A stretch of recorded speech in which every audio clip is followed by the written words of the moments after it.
Many years ago, when I was just a wee lad, full of precocious innocence and wonderment, and was just starting to really get into PC gaming, a friend recommended a new type of game to me called an RTS. RTS, I said adorably. What is that? Well, they said, it's just like chess, except you can have as many pieces as you want, and you don't have to wait your turn. Golly, I replied as they lovingly tousled my hair. So this friend supplied me with what I now recognize as the greatest RTS game, and indeed, one of the greatest games I've ever played. The graphics were good, decent even by today's standards, the campaigns were compelling and enjoyable, and the factions were well balanced and had useful and unique units to match their respective strategies. I'm speaking, of course, about Red Alert 2. Not long after that, however, someone gave me StarCraft, which isn't too bad either. StarCraft II Wings of Liberty is the sequel to StarCraft, released a brisk 12 years after the original. Blizzard spent most of the intervening time making more money than Switzerland through World of Warcraft, funded by an obscene number of gamers who perplexingly pay monthly subscription fees to play an online game. But then again, I never understood the appeal of Pogs, Gigapets, or soccer, so who am I to judge? If I had to sum up StarCraft II in one word, it would be cutscenes. There are many cutscenes, more cutscenes than you could possibly hope for. So many cutscenes that you could cut the cutscenes into a movie called Cutscenes, the director's cut, with cutscenes to cut to show in theaters. There are cutscenes before missions, after missions, during missions, cutscenes within cutscenes, and there are even cutscenes that you can choose to watch of your own free will. Though if you're the sort of twisted masochistic pervert who enjoys these things, might I also suggest placing your testicles in a vice and sticking razor wire up your urethra, as this will provide the same experience and save a bundle of time. Past the Peter Jackson length cutscenes, the rest of the game is fairly good. By fairly good, I mean virtually identical to the original. Though I was never exceptionally good at StarCraft, I find that my strategy applied to the new game typically yields the same results. The new units don't really alter the game enough to require a comprehensive overhaul of your strategy. Despite this, the missions themselves are fun and somewhat challenging, of appropriate length, and don't pelt you with the endless pseudo-missions of go destroy the other team, but this time it's different because you'll be on snow. The Terran campaign serves to sharpen the skills of rusty gamers with the jack-of-all-trades nature of the faction, while the Zerg and Protoss campaigns don't exist.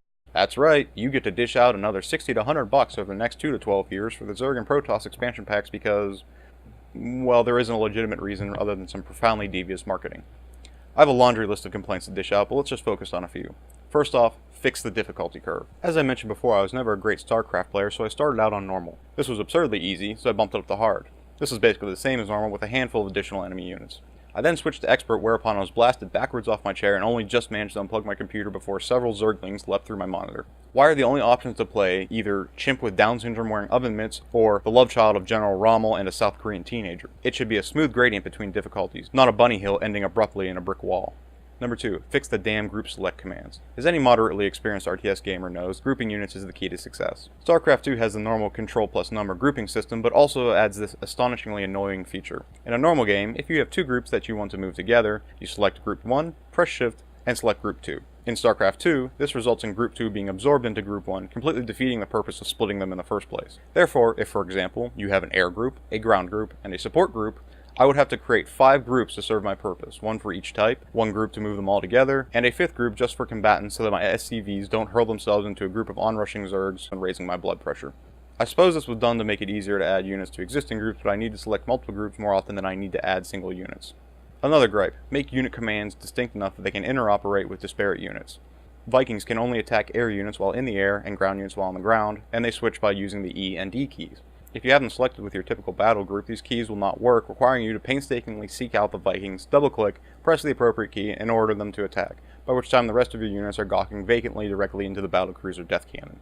I would go on about a few other things, like setting attack move to default or making the medics sound like medical professionals and not B-list porn stars, which I can only guess means that in the future women will be stuck in a permanent state of arousal and sluttiness, but now I'm just nitpicking. All in all, I guess I'd have to give it a recommendation.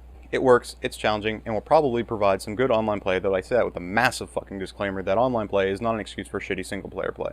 It seems that StarCraft II is another example in a disturbingly increasing trend of game developers not to recognize the difference between a sequel and an expansion pack. StarCraft II is basically StarCraft with improved graphics and a handful of new units. They could have just improved the water effects and called it StarCraft Source. Ooh, sounds serious. For the last time, this is not a stripogram.